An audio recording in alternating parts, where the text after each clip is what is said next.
tardes. En este momento, pues, me encuentro con una participante. Muy bien, bien. Y bueno, vamos a ver si en el transcurso se puedan incorporar otros más. Bien, en la tarde de hoy, pues, vamos a ver lo relacionado con la unidad, prácticamente la unidad número 3, en la cual, pues, su forma de evaluación es de dos modos. Primeramente, la sentencia y los recursos que se utilizan cuando precisamente las decisiones, pues, no favorezcan a una determinada parte. Y en el otro punto, pues, tocaremos lo relacionado con el poder cautelar, que precisamente se aplica en el procedimiento ordinario, sobre todo para asegurar el resultado precisamente de la sentencia. Bien, como una ligera presentación, como se ve en esta lámina, hay que conocer lo que es la sentencia, los requisitos de la sentencia, cómo se clasifican y dentro de los requisitos las partes que va a tener la misma sentencia. Bueno, primeramente, pues la sentencia, como ya se aprendió en procesal 1, es la función esencial del órgano jurisdiccional. El juez, en ejercicio de la jurisdicción, y cuando va a administrar justicia, pues allí es donde se materializa la administración de justicia, en dictar la sentencia. Y precisamente la sentencia, pues, va a consistir en ese acto procesal o mandato jurídico individual y concreto que es creado por el juez a través del proceso por el cual acoge o rechaza la pretensión en la cual se hizo valer en la demanda. Entonces, sencillamente, ¿qué es lo que hace la sentencia? Pues la sentencia, sencillamente, va a decidir si la pretensión indicada cuando se interpuso la demanda tiene razón o no tiene razón. Y para llegar a ese acto procesal, para llegar a ese mandato jurídico, pues tiene que haberse realizado un proceso y dentro de ese proceso pues arrojó la verdad y esa es la verdad que el juez en la sentencia la va a declarar.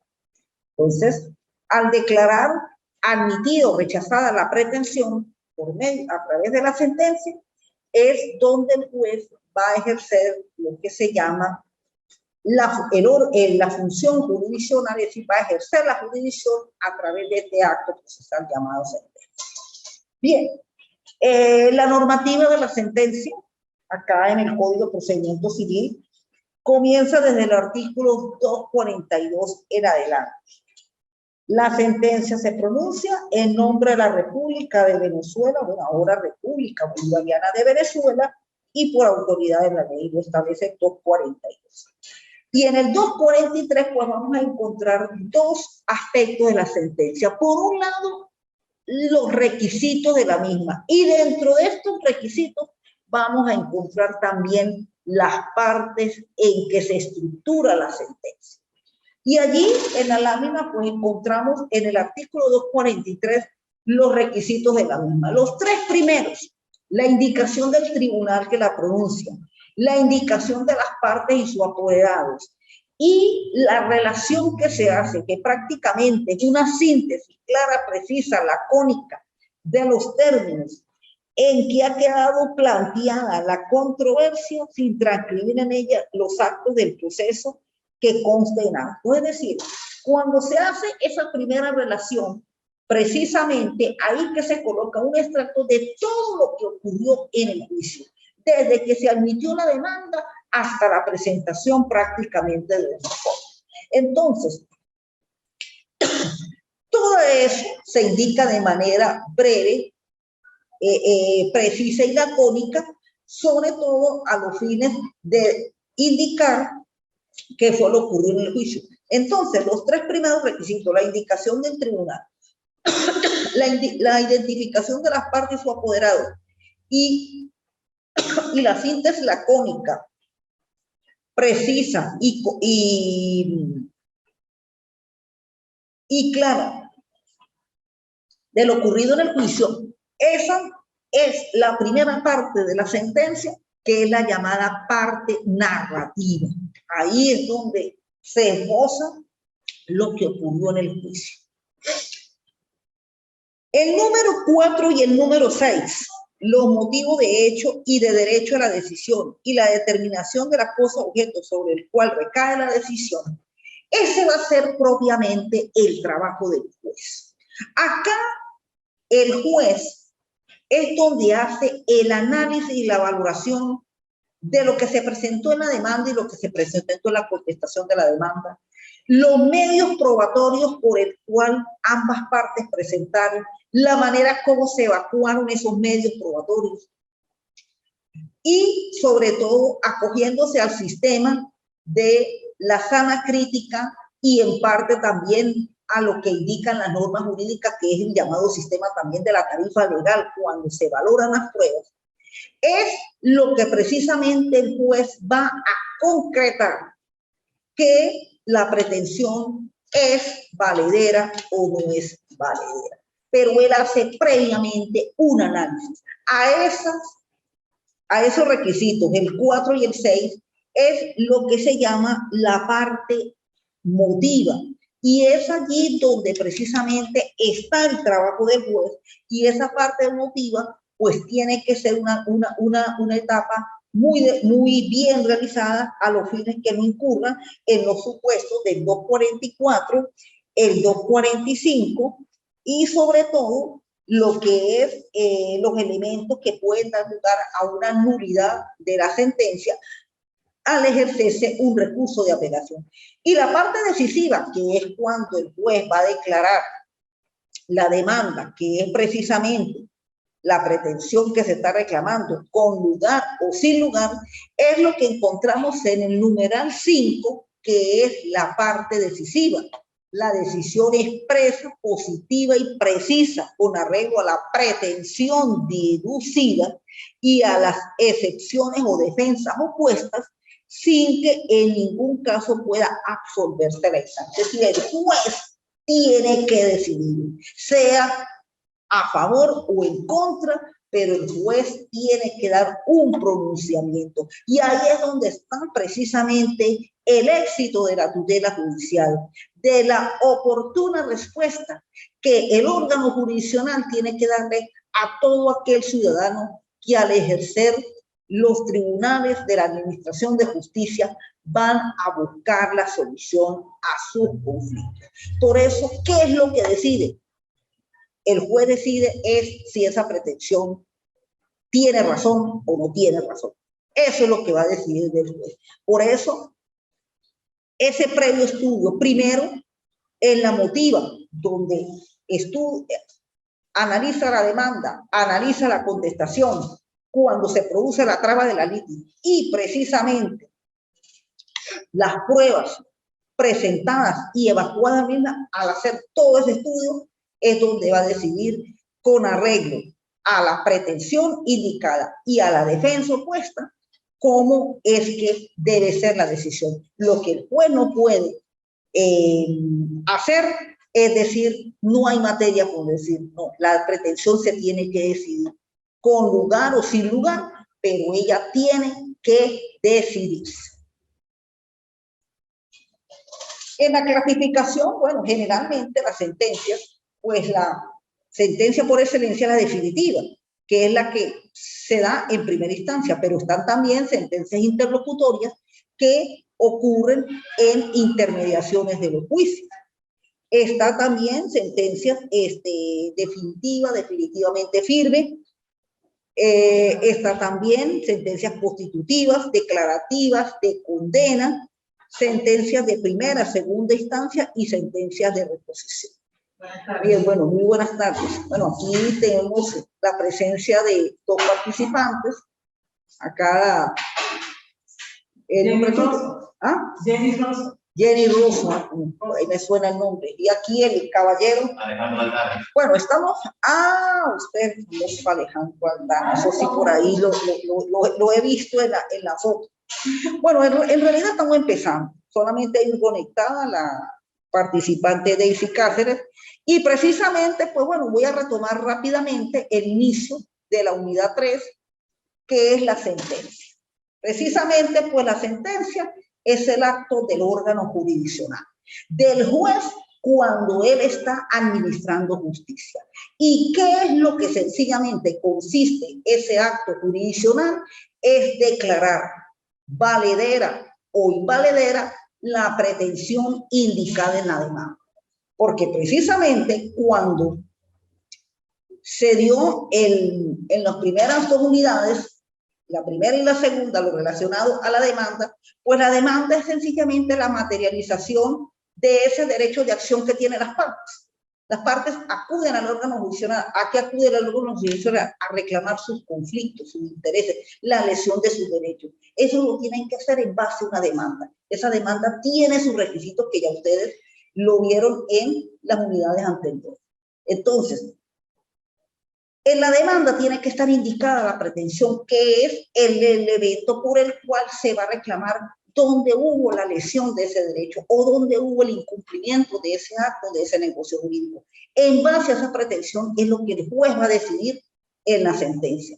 Y en esa sentencia, pues naturalmente tiene que hacerla en base a unos requisitos que lo establece el mismo artículo 243, que ahí mismo se están indicadas las partes. Están indicadas las partes. La primera, que es la parte narrativa, que comprende los numerales 1, 2 y 3 del artículo 243. La indicación del tribunal, la indicación de las partes y los apoderados, y la síntesis clara, precisa y lacónica de lo que ocurrió en el proceso. Esa es la primera parte, que es la llamada parte narrativa. ¿Ves? Si tienen el código, bueno, no sé cómo lo irá a hacer, pero por lo menos así lo tienen, la parte narrativa. Luego tenemos la del numeral 4 y la del numeral 6, que es la llamada parte motiva. Ahí es donde está el trabajo del juez, donde el juez analiza la demanda, la contestación. La contestación generalmente produce lo que llaman la trave de la litis. Al producirse la trave de la litis se abre el lapso probatorio. Esas pruebas tienen que ser promovidas y evacuadas, y el juez las valora de acuerdo más que todo al sistema de la sana crítica. También toma algunos aspectos de la tarifa legal, que son los que establecen los artículos 504, 505 hasta el 507 del Código de Procedimiento Civil, cómo el juez debe valorar las pruebas. Y en base al estudio de la demanda, a la contestación y al análisis que le hace la prueba, es cuando viene la tercera parte, que es la decisiva, que es la que tiene el numeral 5 del artículo 243, que es la decisión expresa, positiva y precisa con arreglo a la pretensión deducida o a las excepciones o defensas opuestas que ocurre en el juicio. Lo que el juez no puede hacer es declarar la absolución de la instancia. Eso sí no lo puede hacer el juez. Que diga en una sentencia, no hay materia sobre qué decidir. No siempre hay que decidir. Si de repente puede ser que a lo mejor la pretensión, pues las pruebas no fueron lo suficientemente contundentes y convincentes, pues esa sentencia lo más seguro es que esté declarada prácticamente sin lugar, o parcialmente con lugar, como queriendo decir, tú tuviste la razón, pero siempre te faltó algo en que acertarlo. Y eso va a depender mucho, además de lo que las partes expongan en su alegato, la forma como se pruebe en el tribunal. Y eso va a influir mucho con los medios de prueba. Por lo menos ustedes paralelamente, y a los participantes que están viendo el video, más las participantes que se encuentran aquí, el procedimiento ordinario paralelamente se ve con el derecho de pruebas. Con el derecho de prueba. Entonces, cuando se ve el derecho de pruebas, mi recomendación es que nosotros tenemos que ser muy cuidadosos cuando vayamos a tener cada uno de esos documentos. Porque los documentos, los testigos, la inspección judicial, ellos tienen que cada uno cumplir esas esas normativas que dice el Código de Procedimiento Civil, porque lo importante es que el juez, al hacer la valoración de la prueba, esa prueba de verdad haya demostrado el hecho que se quiere probar. ¿Y dónde exponemos nosotros los hechos? El demandante en su demanda y el demandado cuando hace la contestación. Ahí es donde está exponiendo él la defensa de sus derechos. La defensa o la lesión que se produce al derecho. Cada uno dentro de la situación en la cual se encuentra dentro del juicio. Entonces, estos son los puntos por el cual la sentencia mayormente se trabaja, las partes de los requisitos, la clasificación, como les indiqué anteriormente y como se ve aquí en la lámina, generalmente las más que suceden son las sentencias definitivas y la interlocutoria. La definitiva, la que ocurre al final del juicio. La interlocutoria se da en determinados momentos del proceso. Hay actuaciones en las cuales se necesita una definición, esa es interlocutoria. Está también la sentencia definitiva y definitivamente firme. La primera se dicta en una primera instancia y la segunda definitivamente firme cuando ya se han agotado todos los recursos para su apelación y no hay más sobre qué apelar en esa sentencia. Prácticamente esa es la que viene cuando se ejerce el recurso de casación. Ante el TCJ, ya la sentencia que viene en casación, pues prácticamente queda definitivamente firme. Está la sentencia constitutiva, declarativa y de condena. Eso depende del tipo de juicio que se lleva a cabo. Por lo menos generalmente el juicio ordinario produce son sentencias constitutivas y declarativas.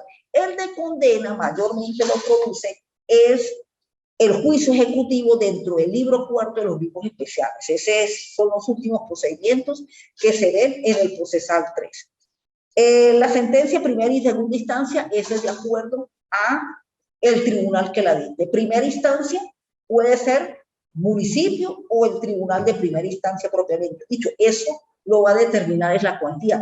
Y la segunda instancia es cuando la sentencia recibe la revisión en la apelación. Esa generalmente se hace en segunda instancia. Y la sentencia de reposición, pues aquella sentencia en la cual generalmente se establece cuando hubo algún acto procesal que no se llevó a cabo en la forma como lo indica la ley o hubo algún defecto en la realización del acto. Entonces se reclama, el juez ordena que la causa se reponga al estado de volverse a practicar ese acto. Y otra forma en la cual también se pueden terminar los juicios, además de la sentencia, está los acuerdos que más de todo se hacen las partes.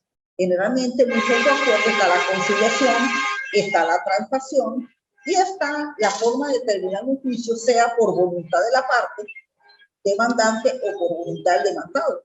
El demandante puede desistir de la demanda y el demandado convenir en ella. Eso generalmente puede ocurrir en cualquier estado y grado del proceso. Y existe una forma de terminar el juicio que es la llamada perención, y eso más que todo sucede es por la inactividad procesal, es decir, cuando las partes no ejercen el impulso procesal. Y eso más que todo es mi recomendación para los abogados, porque es el trabajo de nosotros. Si nosotros tenemos un cliente, celebramos un contrato de honorarios profesionales y todo eso, pues hay que responderle a esa persona. Y esa persona, pues naturalmente, hay que responderle es con el movimiento que tenga el expediente. Ahora, como les explicaba en la clase anterior de Procesal 1, ya hoy en día tenemos que explicarle a los clientes que muchas veces ese impulso para que verdaderamente fluya y se logren los resultados en los tiempos indicados, pues hay que hacer una especie de inversión procesal. Sé que hay una norma, del 254 de la Constitución, que nos toca la justicia gratuita, pero desde hace unos 8 años para acá en Venezuela, ya la justicia gratuita prácticamente desaparece.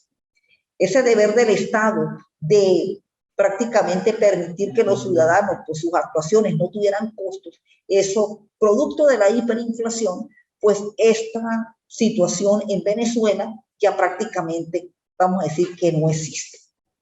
No existe, todas las actuaciones hay que contribuir. Prácticamente nosotros, tanto las partes como nosotros los abogados, nos hemos convertido en contribuyentes del Poder Judicial. En otras palabras, porque todas las actuaciones hay que pagar. Desde una simple copia hasta un dictamen de una sentencia. Bueno, conocemos qué fue lo que pasó en Venezuela con toda esta situación política, económica, que tiene ya 2 años que está como tratando de levantar, tratando de mejorar, pero todavía el Poder Judicial hay que seguir colaborando con ellos, hay que seguir contribuyendo con ellos, porque en realidad pues no hay presupuesto para el trabajo eficiente de los tribunales, presupuesto que incluye papelería, fotocopiado, las publicaciones de las sentencias y en fin, todas esas cuestiones en las cuales se maneja con dinero. Y tenemos lo que son los llamados los recursos que son los mecanismos de revisión de la sentencia. Porque la sentencia, en realidad, pues es un mandato del juez, un mandato por el cual el juez, al ejercer la jurisdicción, está declarando si esa pretensión tiene razón o no tiene razón. Entonces, aquel en la cual se siente afectado con la decisión, en la cual considera que la decisión no está acorde a lo que se estaba pidiendo, pues para eso tienen los mecanismos de ejercer los recursos. Y estos pueden ser por vía ordinaria y por vía extraordinaria. Por la vía ordinaria tenemos generalmente el típico recurso a ejercer, es el llamado recurso de apelación. Y ese es el que se ejerce ante el juzgado de segunda instancia, bien sea que provenga de un tribunal de municipio, la sentencia de primera instancia, o bien sea que venga de un tribunal de primera instancia. Es ante el tribunal de municipio, ante el tribunal de segunda instancia. Y está también el llamado recursos extraordinarios, que es esa revisión, más que todo desde el punto de vista de la ley, que se le hace a la sentencia, pero cuando estas sentencias tienen unas condiciones muy específicas. Porque el recurso de apelación sí se apela a todo tipo de sentencia. Ahí no tiene que ver mucho la cuantía, no tiene que ver en cuanto a la situación de por lo menos si se necesita que tenga que ser determinada monto de bolívares para acudir a casación. La apelación se recibe, venga de un tribunal de municipio, venga de primera instancia, ahí no se toca la cuantía. Pero en cuanto a los recursos extraordinarios, sobre todo el de casación, sí, ella tiene unos requisitos especiales para lo cual, ¿cuáles son las sentencias de última instancia que admiten casación? Y aquellas sentencias interlocutorias pueden admitir casación siempre y cuando causen un gravamen irreparable a la parte que introdujo ese recurso. Esas serían las razones por las cuales se admite un recurso de casación. También dentro de los recursos ordinarios tenemos el recurso de hecho y de revocatoria. Sobre todo el primero de hecho es un recurso que se produce cuando el recurso de apelación no es oído, o si es oído, se hace en un efecto. Un efecto significa que el juicio principal continúa y solamente se apela la decisión que fue dictada. Más que todo, en un efecto, se produce son las sentencias interlocutorias. Ellas son las que tienen más que todo el carácter de un solo efecto, porque la definitiva es ambos efectos, y en ambos efectos el expediente se va completo al tribunal de segunda instancia o superior. Y está el recurso de la revocatoria, en la cual pues es un recurso que deja sin efectos determinada sentencia, pero por unas causales específicas. Mayormente, en la práctica, cuando se niega escuchar un recurso, sobre todo el recurso de apelación, la vía a utilizar es el recurso de hecho para que en cuestión de 5 días este recurso sea solucionado por el Tribunal Superior. Acá, en el Código de Procedimiento Civil, la figura de los recursos tiene precisamente ese carácter de que generalmente nosotros los abogados, cuando llevamos a cabo este mecanismo, es un mecanismo más que todo de darle seguridad jurídica a lo que es la función jurisdiccional.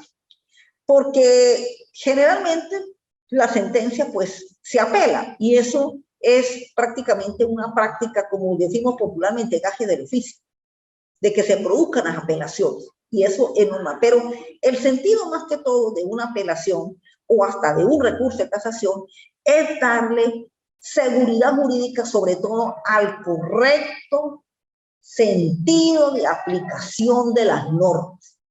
Porque siempre cuando uno acude a un recurso, a una apelación, uno sencillamente al revisar esa sentencia tiene que tratar que de verdad se haya producido una seguridad jurídica. Porque no es dictar la función como tal, sino esa función jurisdiccional tiene que darle un sentido verdaderamente de pertenencia al verdadero espíritu, propósito y razón de cómo tiene que manejarse el ordenamiento jurídico y la institución jurídica que va a depender de ese ordenamiento. Aquí, por lo menos, en la apelación, generalmente, las sentencias definitivas dictadas en primera instancia se da apelación, salvo disposición especial en contrario. Y la interlocutoria, de las interlocutorias se admitirá apelación solamente cuando produzcan un gravamen irreparable. ¿Qué es esto, el gravamen irreparable? El gravamen irreparable es una situación en la cual usted tenía que arreglarlo en ese momento. No tiene otra oportunidad para hacerlo. Entonces, cuando se produce ese gravamen irreparable, generalmente el expediente se va completo al superior, se oye en ambos efectos y esa sentencia interlocutoria puede mejorar mucho las actuaciones dentro del proceso cuando ella fue colocada. El lapso para apelar es de 5 días una vez que la sentencia haya sido publicada dentro del lapso de los 60 días o si fue publicada dentro del lapso al notificar las partes 5 días a partir del último notificado de ella. Acá, en cuanto a la cualidad del apoderado o de la parte para ejercer los recursos, en la apelación, pues la cualidad es normal. En cambio, en los recursos extraordinarios, y eso se tocará en procesal 3, sobre todo el de casación, el de la invalidación no tanto, pero sí el de la casación, tiene que tener unos requisitos especiales en la cual uno de ellos tiene que tener por lo mínimo 5 años de ejercicio como abogado. A partir de los 5 años de ustedes como abogados es cuando pueden anunciar recursos de casación y poder participar ante el Tribunal Supremo de Justicia. De lo contrario, pues eso no lo pueden hacer hasta que no cumplan los 5 años. Bien. Ok. Bueno, vamos ahora con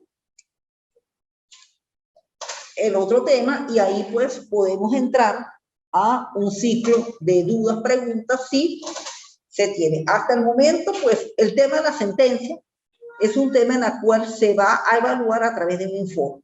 Acá, lo que más que todo les doy la sugerencia para la elaboración de este tipo de trabajo, sobre todo el manejo de la ley, porque la sentencia sí tiene que ser un acto en la cual es la propia ley la que nos dice cómo es que se debe llevar a cabo esa actuación. Algunos de ustedes llegarán a ser jueces de la República, igualmente los estudiantes que me ven y me escuchan por este video. Y esa actividad es una actividad muy delicada. En verdad, por lo menos lo ve uno por la experiencia que uno mismo ha vivido como abogado litigante. De verdad que hay momentos que hay que darle como luces para que la función jurisdiccional de verdad se haga de una manera legal y justa, no sencillamente por intereses, sino sencillamente respetando los derechos humanos y respetando sobre todo el acceso a la tutela judicial, que es lo que realmente tienen el ciudadano. Y eso es una garantía que en toda la vida venezolana, sobre todo en las constituciones modernas, se ha establecido, porque tiene hasta rango constitucional el ejercicio de la justicia, pues la sentencia debe estar equiparada a ese principio. Bien. Y para terminar, la unidad 3, que esta es la que se va a evaluar a través de un pequeño examen escrito, es el poder cautelar. El poder cautelar en la cual lo vamos a encontrar a partir del libro 3 del Código de Procedimiento Civil. ¿Y qué es el poder cautelar o para qué utilizamos el poder cautelar?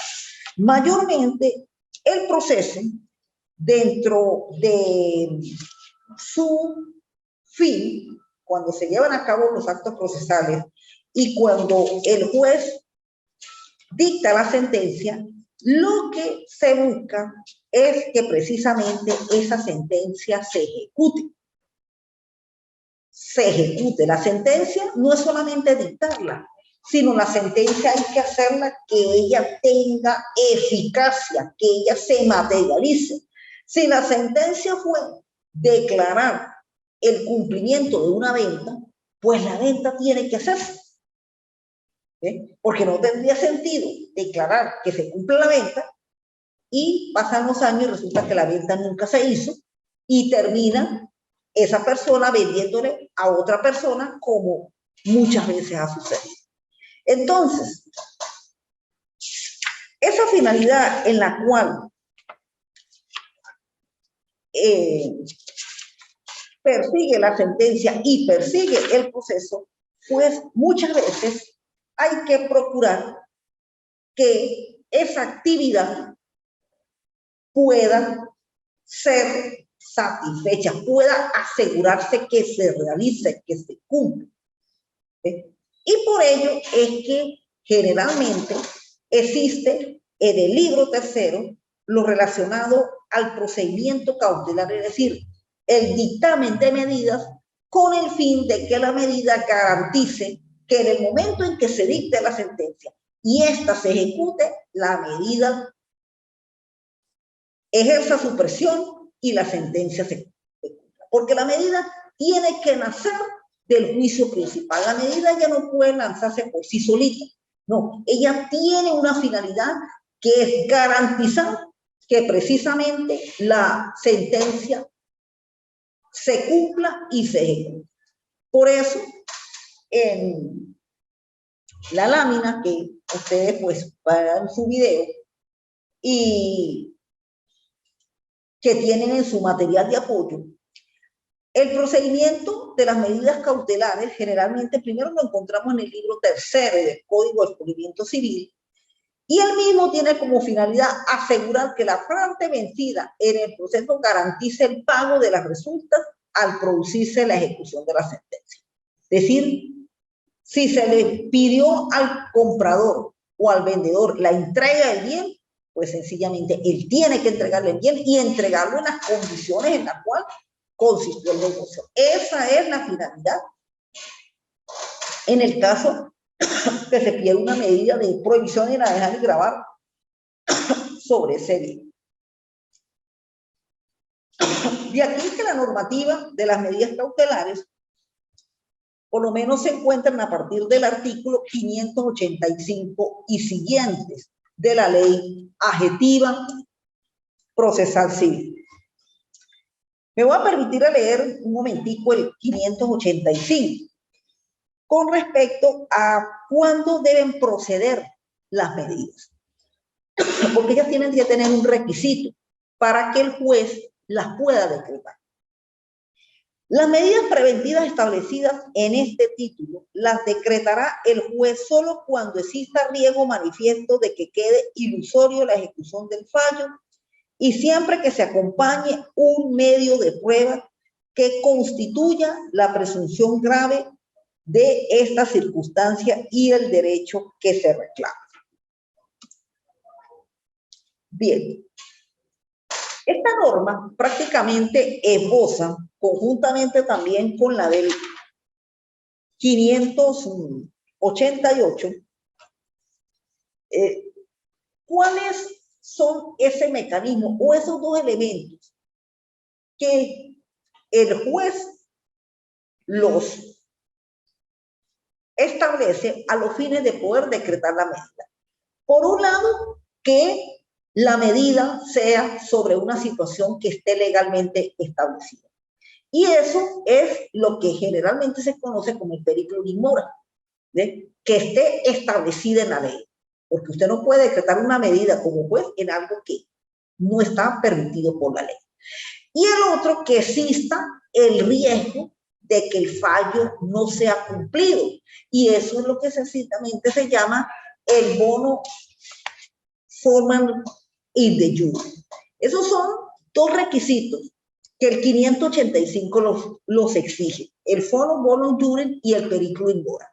Que exista el riesgo de que la medida, de que la sentencia no se ejecute, no se cumpla, y que esa situación tiene que estar establecida en la ley, a los fines de que el juez, cuando la decrete, por lo menos se ejerza mecanismos de presión para que la parte perdida cumpla con el dictamen de la sentencia.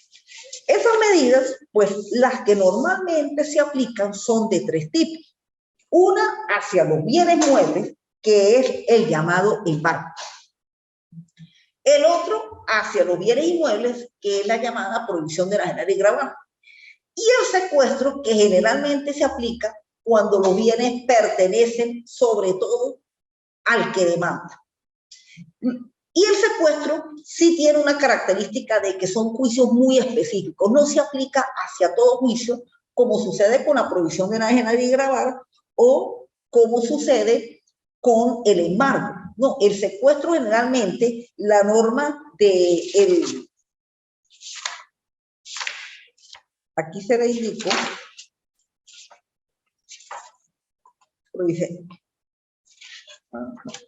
la norma del 399 indica 6.5, porque hubo una que prácticamente quedó derogada. O sea, quedó derogada con la normativa inquilinaria que está últimamente. Pero sobre la cosa arrendada se aplicaba el secuestro. Sobre 6 situaciones es que se aplica el secuestro. De resto, el secuestro no es tan solicitado para las medidas, sí, como si lo es la solicitud de embargo y de prohibición de enajenar y gravar. Entonces, el 588, además de las 3 medidas de prohibición de enajenar y gravar, puede existir algunas otras situaciones que los autores las llaman las medidas innominadas, en que el juez puede decretar una medida, pero de acuerdo a unas situaciones muy específicas que se pueda tener en que el fallo o el proceso no se lleve a cabo como debe ser, como indica. Por lo menos eso lo establece en el parágrafo primero. Además de las medidas preventivas anteriormente denominadas y con estricta sujeción a los requisitos del artículo 585, el tribunal podrá acordar providencias cautelares que considere adecuadas cuando hubiera fundado temor de que una de las partes pueda causar lesiones graves o de difícil reparación al derecho de la otra. En estos casos, para evitar el daño, el tribunal podrá autorizar o prohibir la ejecución de determinados actos, adoptar las providencias que tengan por objeto hacer cesar la continuidad de la lesión. Mayormente, uno de los procedimientos donde se puede aplicar este tipo de medidas es cuando se llevan a cabo juicios que tengan que ver con temas de administración. Por lo menos el juicio de cuentas. Ese juicio se verá el próximo año, el próximo trimestre, el procesal 3. Es un juicio por el cual, como hay que rendir determinadas declaraciones, movimientos de libros, movimientos financieros y eso, pues a veces se puede pedir ese tipo de medidas como para asegurar que haya una administración imparcial, una junta imparcial, y de verdad ese informe pues lo rinde esa junta a los fines de que la otra parte pues quede satisfecho con ese informe. Eso son más que todo en ese tipo de casos, porque cuando son cobros de bolívares o cumplimiento de contratos, pues mayormente se aplican las que se les mencioné, bien sea el embargo, si tiene bienes muebles suficientes, o la prohibición de enajenar y gravar, que son los bienes inmuebles. Esas son las mallas que todos se está. Pero hay esta posibilidad, porque de repente, para que esos juicios no se distraigan en el tiempo, se pueda nombrar este tipo de medidas a los fines de que lleven esa actuación y así, pues, el juicio no interrumpa el libre desenvolvimiento de esa actuación en esa determinada empresa. Generalmente, por lo menos dentro de mi experiencia profesional, es donde más he visto este tipo de medidas, en ese tipo de pretensión. Las pretensiones comunes, que si cobre bolívares, que si cumplimiento de contrato, que si nulidad de documento, mayormente o piden un embargo o piden una prohibición de la legalidad. Pero ya con este tipo, pues son medidas mucho más extensas, medidas que tienen que tener los supuestos de leyes y el riesgo manifiesto de no cumplir la sentencia, pues tiene más actividad minuciosa del juez. Bien. Luego tenemos aplicación de las medidas, medida preventiva de embargo, la preventiva de secuestro y la prohibición de enajenar y gravar. Aquí lo encontramos en la ley. El embargo, más que todo, solamente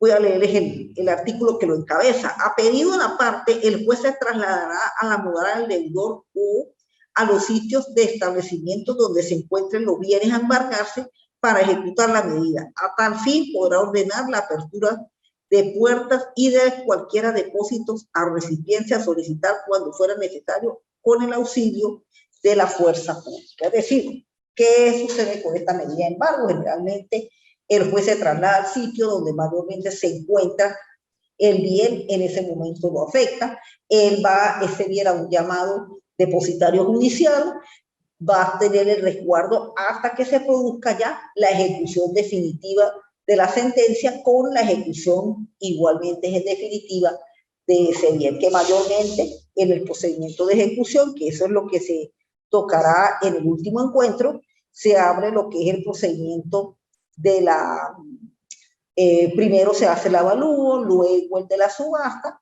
y por fin el de el justiprecio para determinar en el último cartel de remate quién es el que a la final termina adquiriendo el bien a los fines de poder cumplir con esa sentencia, que lo que mayormente era precisamente era un cobro de bolívares. Si es con cuestiones de sentencias declarativas, constitutivas y eso, pues esa medida es sencillamente enviar el correspondiente oficios a los registros para su debida inscripción. ¿Y qué sucede por lo menos cuando a veces ese bien no alcanza? Pues sencillamente se acude a figuras como las mejoras de la ejecución a los fines de que la medida pues pueda cubrir el resultado de esa sentencia. Y en cuanto al procedimiento, de el decreto de la medida, ese lo tenemos a partir del 601 y siguiente. Aquí más que todo se abre una articulación probatoria cuando se hace la oposición a la medida de 8 días a los fines de que las partes presenten su prueba y el juez debe sentenciar a más tardar en los 2 días si levanta la medida o ratifica la medida que allí se encuentra. Bien, el procedimiento 601, el decreto, le dejo para conocimiento por la parte demandada sobre el decreto de la medida, hacer la oposición y apertura de la pruebas, sentencia, ratifico, levanta la medida y la normativa que comprende esa situación. Bien, creo que nos alcanzó el tiempo, la participante que se conectó, a ver si será que, pero no volvió a aparecer. Bueno, si hay alguna pregunta con respecto al tema, y por lo menos ustedes que están aquí presentes, si hay con respecto a los temas anteriores, porque de verdad que la presencia de nosotros es muy poquita, ¿eh? Yo, profe. Ajá, bueno, dígame, aquí se conectó la amiga Daisy, porque ya casi ya nos está terminando el tiempo. ¿Aló?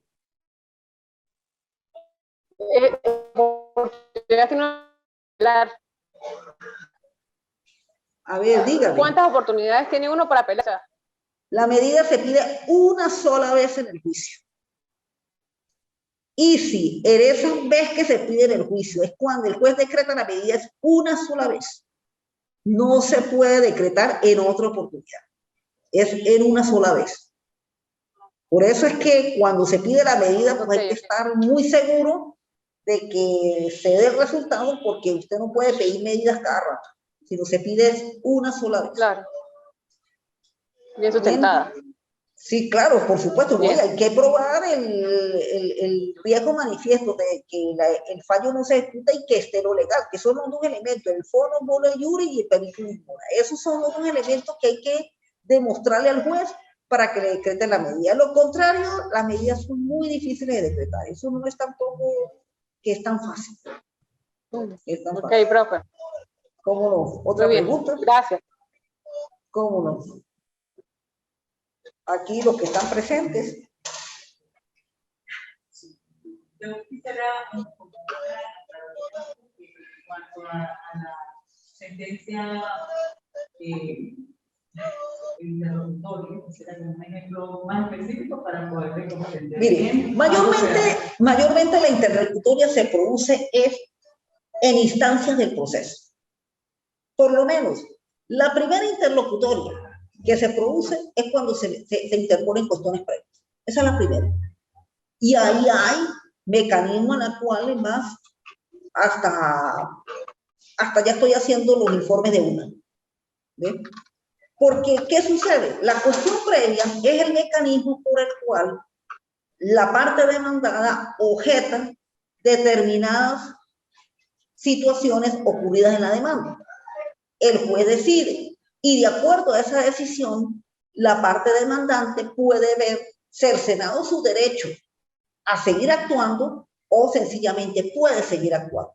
Entonces, ahí tenemos una situación de una interlocutoria porque es un acto procesal. La interposición de las cuestiones previas es un acto procesal. Un acto procesal que lo hace la parte demandada. Entonces, en virtud de ese acto procesal, pues la ley indica lo que hay que hacer. Y hay una decisión. Si esa decisión no está, por lo menos le interrumpe a la parte demandante su derecho de continuar el juicio, pues ahí se está produciendo una sentencia interlocutoria. Y además de que se está produciendo una sentencia interlocutoria, es una sentencia que le está causando un gravamen irreparable porque prácticamente usted no lo va a dejar que actúe. ¿Y qué es precisamente la acción? La tutela judicial es precisamente la parte que es víctima del conflicto, que le lesionaron sus derechos, seguir actuando ante el órgano jurisdiccional a los fines de obtener la sentencia y obtener su solución. Entonces, eso es lo que sucede con la interlocutoria, que la interlocutoria sucede en etapas del juicio que son fundamentales. Otra interlocutoria que también a veces se produce mucho es con respecto a la citación. A veces la citación, bueno, más que una interlocutoria, a veces se produce hasta se repone la causa, porque la citación tiene que cumplir determinados parámetros para que ella sea efectiva. Por lo menos que te nieguen una prueba. Esa es una de las interlocutorias que se produce muchísimo, porque tú promueves las pruebas y ustedes están viendo ya derecho de pruebas. Bueno, tú promueves las pruebas y de repente hay una prueba, por lo menos, una documental que es fundamental. Bueno, es fundamental y te la nieguen, el juez no te la admite. Ahí tienes para interponer una interlocutoria porque tú estás buscando la verdad, estás probando el hecho controvertido y ese hecho le ocasionó una lesión importantísima tu cliente. ¿Sí? O sea, son en esos momentos que se producen las interlocutorias. En todos los procesos, mire, las interlocutorias son muy comunes. Cuando no es por las citaciones, por las cuestiones previas, cuando no es por las pruebas. ¿Ve? Eso mayormente es de proceso. Y la definitiva, pues cuando ya el juicio está. Eso sí es la más, pero la interlocutoria, y hay que saberla trabajar. Yo por lo menos estoy viviendo una experiencia, me la dictaron el jueves. Y prácticamente puso a mi cliente a brincar. Entonces, uno como profesional de la ley, como experto, porque los expertos somos nosotros, ¿ve? Tenemos que buscarle, y si hay un mecanismo para revisar esa sentencia. Está muy interesante lo que pregunta, porque es que la interlocutoria, mire, es más, hay ya jurisprudencia donde ese tipo de interlocutoria tiene hasta casación, porque es que te causa, te impide el ejercicio de continuar en el juicio. Y precisamente tu demanda es precisamente para resolver el problema, resolver ese conflicto, y te lo interrumpen. Pues sencillamente tienes que pedir que el superior te vea tu situación para que puedas continuar en el juicio. ¿Alguna otra pregunta? Bueno, con respecto a los temas anteriores, lo de la demanda, la contestación, ¿cómo les ha quedado? Sí, porque por aquí hay un usuario. Está, bueno, los requisitos del 340, mire, con esos requisitos hay que tener mucho cuidado con esos requisitos, tienen que ser requisitos muy bien hechos. Y con todo y eso, la otra parte le pone problemas. Y eso que uno los trabaja bien y le pone problemas. Por eso hay que saber, la redacción hay que tener mucho cuidado con la redacción.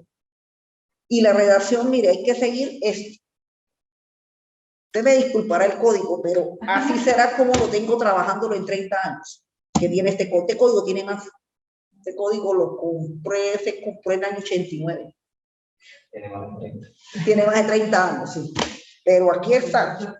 Este es mi caballito de batalla. ¿Tiene alguna otra pregunta? Hay una señora que se está conectando. ¿Me escucha?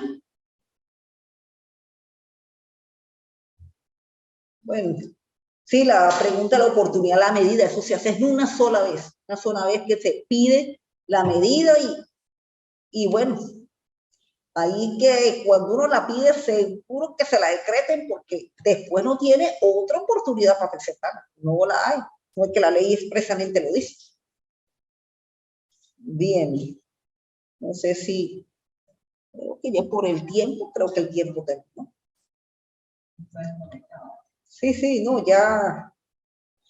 Bien, si no hay más preguntas, bueno, muchas gracias por la atención y por aquí, aló. Creo que... Gracias, doctora. Bueno, como no, por aquí una señora, no, si tendrá alguna usuario, pero no le veo el nombre. Isabel. Bueno. Ok. Bueno, entonces, de todas maneras, nos queda un último encuentro, que es el tema de la ejecución de sentencia. Para el tema de la sentencia y el procedimiento cautelar, pues la tercera evaluación ya está lista para que la vayan haciendo. En la cuarta sí tengo que indicarle las preguntas que se le van a colocar. Ya creo que para la próxima semana ya tienen la cuarta evaluación y tendrán también la quinta evaluación, que a lo mejor sea dentro de unas 2 o 3 semanas, antes ya de finalizar el trimestre, en la cual vemos el último tema, que es lo relacionado con la ejecución de sentencia. Y ya con esto, pues, terminamos el procesal 2, y luego el procesal 3, pues, ya son lo relativo a los juicios ejecutivos, los procedimientos prácticamente del libro cuarto del Código de Procedimiento Civil. Juicios ejecutivos, juicios especiales, los juicios de familia, los juicios de comunidad, los juicios de herencia, el juicio breve, el juicio oral y el recurso de casación. Ahí sí se explica bien cómo es el recurso de casación.